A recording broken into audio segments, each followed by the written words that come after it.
Chapter 1 Lakshman मूर्छा। सौमित्र पड़े मूर्छा भू पर, वीरों का अंतस बैठ गया। वानर कोलाहलहीन हुए, रण में सन्नाटा पैंठ गया। बिन शेषनाग धरती ठहरी, वृक्षों का तन निस्पंद हुआ। नभचर अवाक, जलचर प्रस्तर, सागर का गर्जन बंद हुआ। लेकिन इस पथराए पल में राघव का मन वाचाल रहा। सारी वसुधा गतिहीन हुई, राघव मन में भूचाल रहा। लक्ष्मण जैसा भाई खोकर मैं क्या अर्जित कर पाऊंगा? माता को क्या बतलाऊंगा? उर्मिल को क्या समझाऊंगा? ये जगत मुझे धिक्कारेगा। पत्नी पाई, भाई खोया। भाई के तन से लिपट लिपट राघव का रोम रोम रोया। उस समय तनिक पीछे हो जा, मुझको आगे हो जाने दे।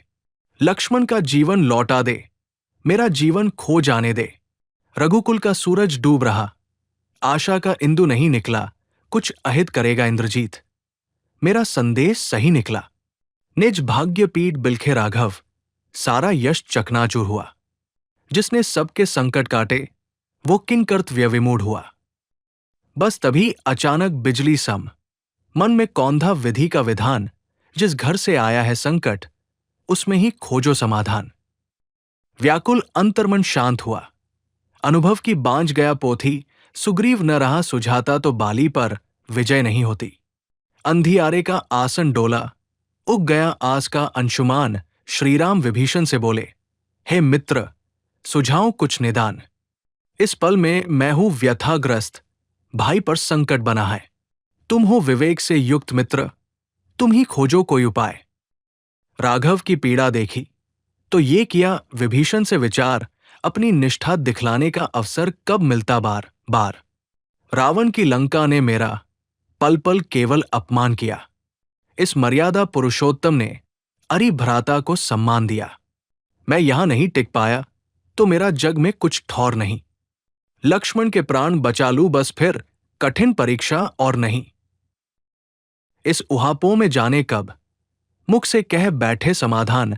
लंका के वैद्य सुषेण मात्र कर सकते इस दुख का निदान। किस बूटी में क्या औषधि है, किस पीड़ा का है क्या उपाय। वो आयुर्विज्ञ मरे को भी यम के हाथों से छीन लाए। सुनते ही हनुमत दौड़ गए, आशाओं पर लाली छाई। जिस कुटिया में थे वैद्यराज, वो लंका से उड़कर आई। हतप्रभ सुषेण के मस्तक पर विस्मय का भाव घनेरा था। पर बिन बोले ही जान गए, अरि को संकट ने घेरा था। आपातकाल में मर्यादा तज देना भी न्यायोचित है। मेरे हित धर्म वही है बस, जिसमें एक रोगी का हित है।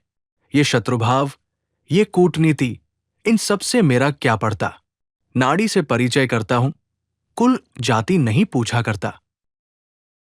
फिर अपनी 3 अंगुलियों से थामा लक्ष्मण की नाड़ी को। करुणा का पोथा पढ़ा गए रण में संलिप्त खिलाड़ी को। बोले, सुदूर उत्तर दिशा में एक द्रोणाचल गिरी है महान। केवल उस पर मिल सकता है इस महाव्याधि का समाधान। मंगवा पाओ तो मंगवा लो अपने भाई के प्राण राम। द्रोणाचल की बूटी है वह, उसका है संजीवनी नाम। उस बूटी को लाना होगा घट श्वास रीतने से पहले। संजीवन इसे सूंघा देना, पर रात बीतने से पहले। इतना सुनते ही अंजनी सुत झंझा का वेग पछाड़ चले। जैसे सूने गिरिकानन में कहरी की विकट दहाड़ चले। कह गए, अभी ले आता हूं, लक्ष्मण का दुख पुग जाएगा। जब तक उपचार न हो जाए, सूरज कैसे उग जाएगा। उड़ चले पवनसुत मंगती से द्रोणाचल पर्वत पर आए। लेकिन इतनी श्यामल निधि में बूटी पहचान नहीं पाए। इस दुविधा में बजरंगी ने वो कार्य किया अगले ही पल। धरती अवाक, अंबर अवाक, टापता रह गया द्रोणाचल। नक्षत्रों ने झुक झुक देखा, वृक्षों ने उचक उचक देखा।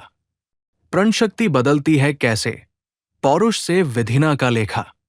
मन में इच्छाबल जाग उठे, फिर क्या धरती कैसा अंबर। पर्वत को रखा हथेली पर, ला टेक दिया सागर तट पर। इससे पहले सूरज उगता दम के सौमित्र दिवाकर से। आनंद रत्न उद्घटित हुआ रघुलोचन के रत्नाकर से।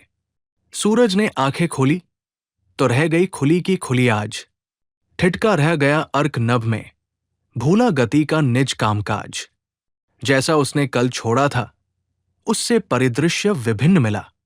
राघव का शोक अदृश्य हुआ, लंका का उत्सव खिन्न मिला। जो वीर पराजित छोड़ा था, वो मृत्यु विजय कर जीवित था। कल शाम विजेता था जो भट्ट, वो घर बैठा अपमानित था। लंका का आनंद क्लांत मिला, आश्चर्य क्रोध से दगा हुआ। रघुदल का प्रांगण शांत मिला, वात्सल्य बोध से पगा हुआ। चिराग जैन।